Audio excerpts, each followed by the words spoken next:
Beberapa hari menjelang pergantian hari menuju 9 Agustus, Uni Soviet mengejutkan Jepang. Soviet menyatakan perang kepada Jepang. Pernyataan itu benar-benar membuat harapan Jepang bertahan di sisa kekuatannya selama Perang Dunia Kedua runtuh total. Pernyataan perang Soviet itu juga mencederai kesepakatan tak saling serang yang dibuat kedua negara pada tahun 1941. Dalam konferensi Teheran 1943, pemimpin Soviet Joseph Stalin sampai harus mengambil jalan tengah ketika Perdana Menteri Inggris Winston Churchill dan Presiden Amerika Serikat menyatakan harapan agar Soviet mau terjun ke Perang Pasifik. Jalan tengah Stalin yakni Soviet baru akan terjun ke Pasifik bila Jerman sudah dikalahkan. Dengan begitu, Stalin akan mendapatkan dua hal sekaligus. Yang pertama adalah terhindar dari perang dua front sekaligus dan angan-angannya untuk memperluas wilayah maupun pengaruh di timur lebih mudah dicapai. Baru pada konferensi Yalta, Soviet menegaskan kesediaannya untuk ikut serta dalam Perang Pasifik. Itu pun setelah diberi jaminan oleh Roosevelt bahwa Soviet akan diberikan kembali wilayahnya yang hilang.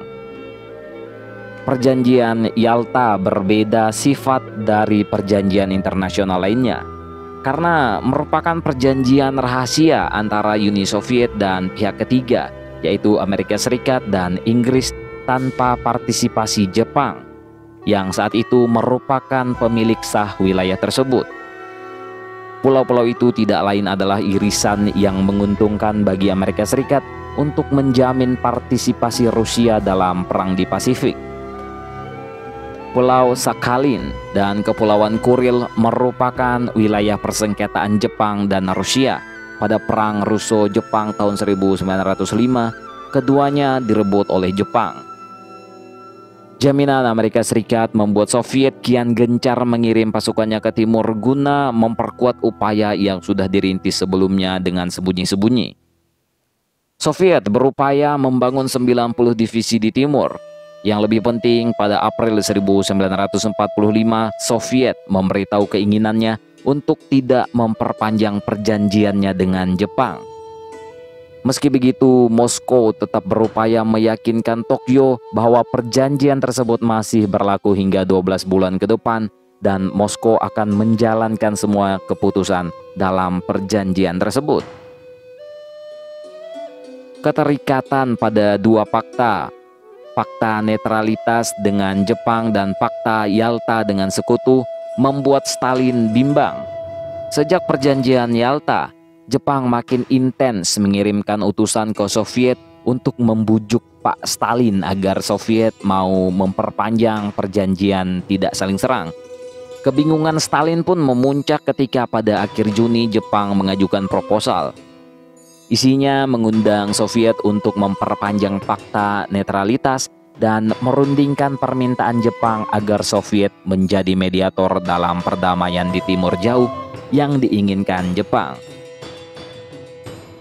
Berikut dengan tawaran konsesi teritori menarik sebagai imbalan atas kesediaan Soviet. Stalin amat berminat namun terlanjur terikat fakta Yalta.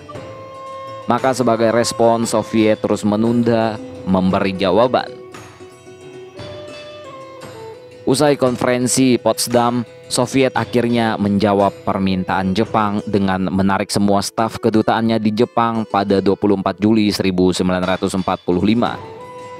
Pada 8 Agustus, Soviet mempertegas sikapnya terhadap Jepang dengan deklarasi perang yang disampaikan Menteri Luar Negeri Molotov kepada Dubes Sato.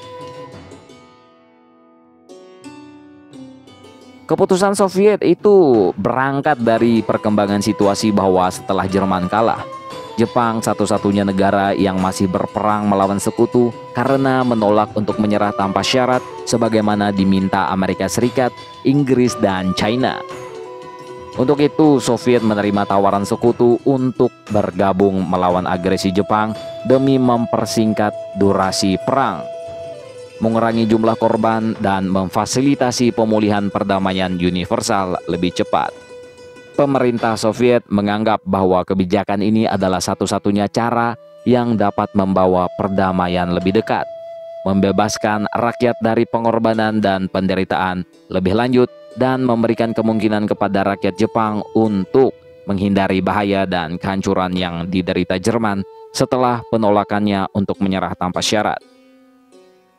Mengingat hal di atas, pemerintah Soviet menyatakan bahwa mulai 9 Agustus, pemerintah Soviet akan menganggap dirinya berperang dengan Jepang.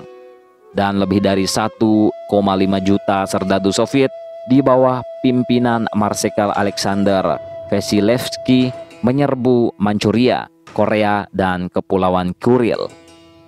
Perlawanan gigih Jepang tak berhasil membendung serangan itu. Bersama bom atom yang dijatuhkan Amerika Serikat di Nagasaki pada hari yang sama pada tanggal 9 Agustus.